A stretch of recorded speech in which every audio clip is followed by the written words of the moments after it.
مرحبا بكم في هذا الفيديو اللي رايحين تشوفوا فيه سفير العودة الدولي حفيظ دراجي. يعني شوفوا الكلمات الجزائر، يعني سواء كان في الرياضة أو تقلبوا للسياسة أو تدوروا منين تنفع لك ديروا. يعني شوفوا النبرة تاع الكلام وشوفوا الكلام وشوفوا الهدوء. خلوكم مع حفيظ دراجي، وما تنسوش الاشتراك في القناة وتفعيل الجرس. بسم الله الرحمن الرحيم. لن أطيل عليكم كثيرا. في الحقيقة هو شرف كبير أن أقف بينكم طبعا، وفخر كبير أن أكون ضمن هذه العائلة وأن أكون كذلك واحد من سفراء العودة.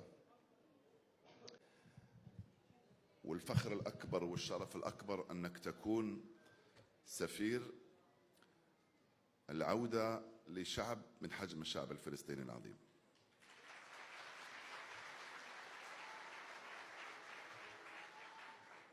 هذا يكفي عن الكثير من الأمور الفخرية الأخرى.